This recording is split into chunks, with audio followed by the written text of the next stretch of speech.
اسرائیل نہتے فلسطینیوں کی نسل کشی پر اتر آیا. زمین، سمندر اور فضا سے فلسطینیوں کا محاصرہ کر لیا.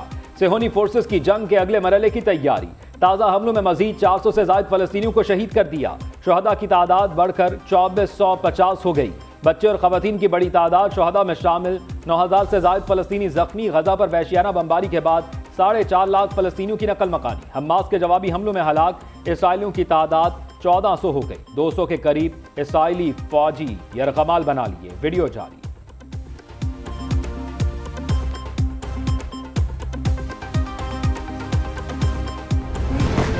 اسرائیل اور حماس کے درمیان جنگ کا نواں روز. صہیونی فوج نے عالمی جنگی قوانین کی دھجیاں اڑا دی. معصوم خواتین اور بچوں کو چن چن کر نشانہ بنایا جانے لگا. حملوں میں 700 سے زائد بچے شہید. غزہ کی 50,000 حاملہ خواتین بے آسرا. مریضوں سے بھرے ہاسپٹلز میں ادویات نہ ہی علاج معالجے کی سہولت میسر. اسرائیل نے سرحد پر کھڑے امدادی سامان کو غزہ جانے سے بھی روک دیا. اقوام متحدہ کی رپورٹ کے مطابق انسانی امدادی امور کے سربراہ کا کہنا ہے کہ غزہ میں خوراک کا بحران ہے.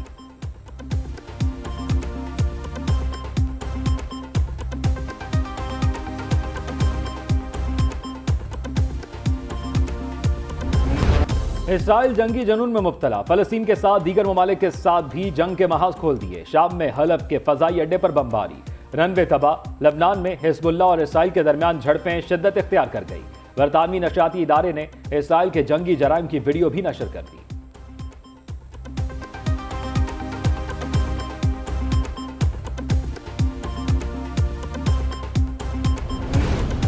فلسطین اسرائیل کشیدگی ختم کرنے کے لیے دنیا متحرک. سعودی ولی عہد سے امریکی وزیر خارجہ کی ملاقات.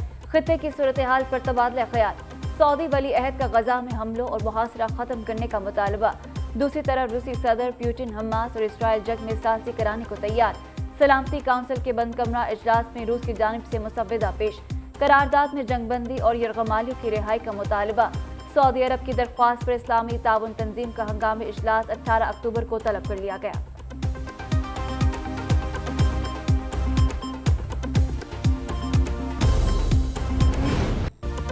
فلسطینی صدر کا امریکی صدر جو بائیڈن سے رابطہ. غزہ سے انخلا کی دھمکی مسترد اور حملے بند کرنے کا مطالبہ.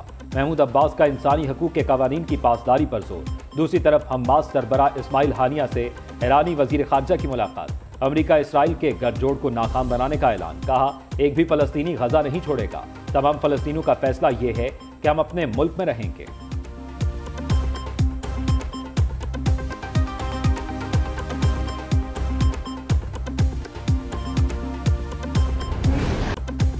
امریکہ نے فلسطین اور اسرائیل تنازع ختم کرانے کے لیے چین سے مدد مانگ لی. امریکی وزیر خارجہ اینٹونی بلنکن کا چینی وزیر خارجہ سے رابطہ. اسرائیل فلسطین جنگ رکوانے کے لیے تعاون کی appeal.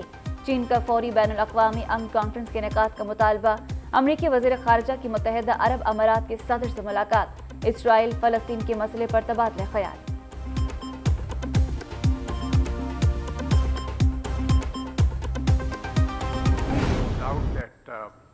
Israel has committed aggression. They have conducted air strikes on the civilian population, which has resulted in the death of several innocent men, women, and children. We also condemn the siege of Gaza. اسرائیل فلسطینیوں کی نسل کشی کر رہا ہے. پاکستان کے موقف میں کوئی تبدیلی نہیں آئی. نگراں وزیر خارجہ جلیل عباس گیلانی کا وزارت خارجہ میں پریس کانفرنس کے دوران ان کا کہنا تھا اسرائیل سے غزہ پر حملے اور محاصرہ ختم کرنے کا مطالبہ. کہا اسرائیلی مظالم اور جارحانہ اقدامات ناقابل قبول ہیں.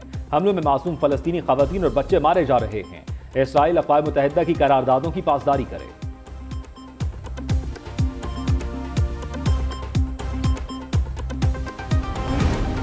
سابق وزیر اعظم شہباز شریف کا فلسطین میں فوری بمباری رکوانے کا مطالبہ. 2000 سے زائد شہادتوں پر افسوس کا اظہار. کہتے ہیں صہیونی ریاست دہائیوں سے نہتے فلسطینیوں کی نسل کشی کر رہی ہے.